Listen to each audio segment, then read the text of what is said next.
اعوذ باللہ من الشیطان الرجیم بسم اللہ الرحمن الرحیم رب اشرح لی صدری ویسر لی امری واحلل عقدۃ من لسانی یفقہوا قولی۔ تمام سننے والوں کو السلام علیکم۔ سورۃ بقرہ کی جو آیت مبارکہ کا ترجمہ اور تفسیر کا سلسلہ شروع کیا ہے، اسی سلسلے میں آپ نے 102 آیت مبارکہ کی تلاوت سماعت فرمائی، جو کہ آج تیسری ایپیسوڈ ہے اس کی۔ اس میں لفظی ترجمہ نہیں، با محاورہ ترجمہ ہی بیان کیا جائے گا کہ اور اس کے پیرو ہوئے جو شیطان پڑھا کرتے تھے سلطنت سلیمان کے زمانے میں، اور سلیمان نے کفر نہ کیا۔ ہاں، شیطان کافر ہوئے، لوگوں کو جادو سکھاتے ہیں، اور وہ جادو جو بابل میں 2 فرشتے ہاروت و ماروت پر اترا، اور وہ دونوں کسی کو کچھ نہ سکھاتے جب تک یہ نہ کہہ لیتے کہ ہم تو نری آزمائش ہیں، اور تو اپنا ایمان نہ کھو، اور تو ان سے سیکھتے، اور وہ جس سے جدائی ڈالیں مرد اور اس کی عورت میں، اور اس سے ضرر نہیں پہنچا سکتے کسی کو مگر اللہ کے حکم سے، اور وہ سیکھتے ہیں جو انہیں نقصان دے گا، نفع نہ دے گا۔ بے شک ضرور انہیں معلوم ہے کہ جس نے یہ سودا لیا آخرت میں اس کا کچھ حصہ نہیں، اور بے شک کیا ہی بری چیز ہے کہ جس کے بدلے انہوں نے اپنی جانیں بیچیں،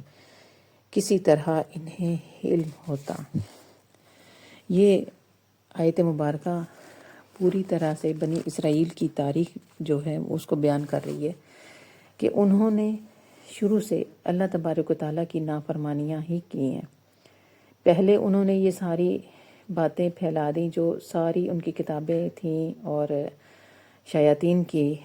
جو لوگوں کو جادو سکھانا شروع کیا۔ اور جادو بھی کون سا سکھاتے تھے؟ لوگوں کے گھروں میں لڑائیاں ڈالنی، فساد ڈالنے،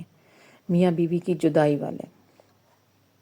تو اللہ تبارک و تعالیٰ نے ان کی ساری چالوں کو بڑا کھول کے اس آیت مبارکہ میں بیان کیا کہ اللہ تبارک و تعالیٰ نے ہاروت اور ماروت کو ان کی آزمائش کے لیے بھیجا تھا، اور جادو سکھا کے بھیجا تھا کہ یہ اپنا تحفظ کر سکے، نہ کہ وہ دوسری مخلوق کو تنگ کریں یا شیاطین سے مدد لیں۔ یہ انہوں نے شیاطین نے آگے یہ کام پکڑا، اور جب حضرت سلیمان علیہ السلام تک یہ خبر پہنچی تو انہوں نے یہ ساری کتابیں لے کر اپنی کرسی کے نیچے دفن کروا دی، ایک صندوق، مضبوط صندوق کے اندر۔ اور جب حضرت سلیمان علیہ السلام دنیا سے رخصت ہو گئے، اور ان کے سارے احباب بھی جو تھے، آصف بن برخیہ رحمۃ اللہ علیہ اور ان کے دوسرے بھی جو بزرگ تھے یا ان کے دور کے لوگ تھے، وہ چلے گئے، تو پھر شیاطین نے موقع غنیمت جانا، اور خود تو وہاں پر جا نہیں سکتے تھے، اللہ کا حکم نہیں تھا ان کو پہنچنے کا،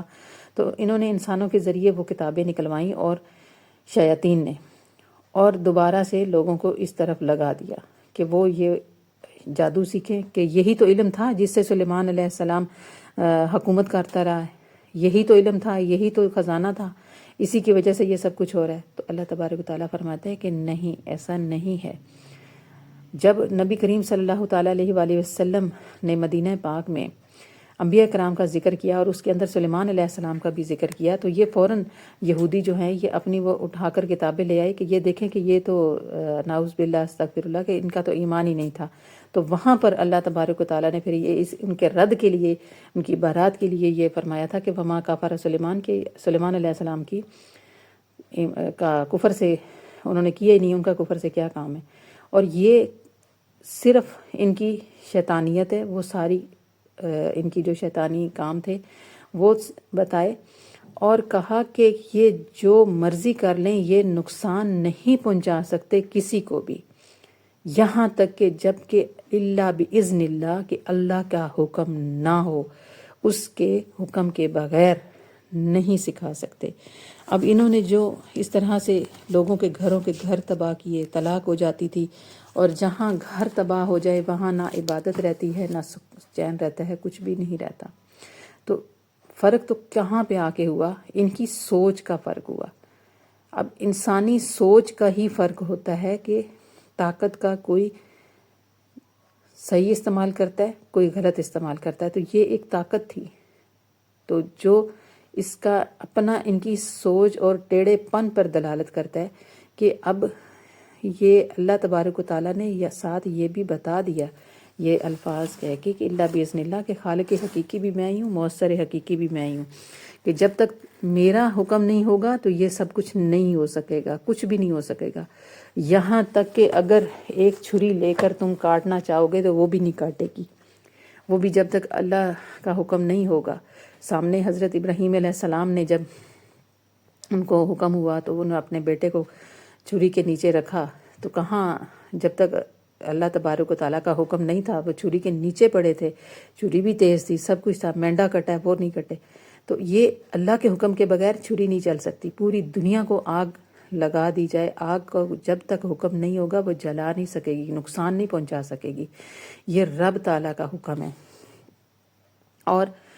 یہ سمجھتے تھے کہ ہمارے پاس یہ طاقت آ گئی ہے، اب ہم ہر طرح کا نقصان پہنچا سکتے ہیں، جبکہ ایسا نہیں ہے۔ قرآن پاک میں اللہ تبارک و تعالیٰ نے فرما دیا ہے کہ کیا ہی انہوں نے آخرت کے بدلے میں غلط سودا کیا ہے، کہ انہوں نے یہ آخرت کو تباہ کر لیا اور دنیا کے بدلے میں، اپنی اس طاقت کے بدلے میں انہوں نے اپنی آخرت کو کیا ہی بری چیز سے خریدا ہے، اپنے آپ کو انہوں نے ختم کر لیا ہے۔ اور اس طرح سے دیکھیں، قربان جاؤں رب تعالیٰ پہ، فرماتا ہے کہ لو کانوا یعلمون، کہ کسی طرح سے انہیں علم ہوتا، انہیں پتہ ہوتا کہ جو آپ نبی کریم صلی اللہ علیہ وسلم کے یعنی یہودی ہیں ان کے بارے میں فرمایا جا رہا ہے کہ کاش کہ آپ ایمان لے آتے، آپ نافرمانیاں نہ کرتے، آپ آخرت کے بدلے دنیا کی سستی چیزیں نہ خریدتے، یہ طاقتیں نہ خریدتے۔ ان کو پتہ تھا کہ نبی کریم صلی اللہ تعالی وسلم برحق ہیں، لیکن وہ اپنی ہٹ دھرمی اور اپنی سوچوں کے ٹیڑھے پن کی وجہ سے وہ ایسا نہیں کر سکے، اور اپنی جو ضد تھی اندر، ان کے اندر وہ شیطانی طاقتوں کے ساتھ، شیطان کے ساتھ مل کر جو کام کیے تو وہ ضد کو اضافہ ملا، اور اس کی وجہ سے انہوں نے اپنی زندگیوں کو بھی ختم کر لیا اور آخرت کے لیے بھی اپنے جہنم کا ٹھکانہ بنا لیا۔ تو رب تعالیٰ سے دعا ہے کہ اللہ تبارک و تعالیٰ ہمیں حق بولنے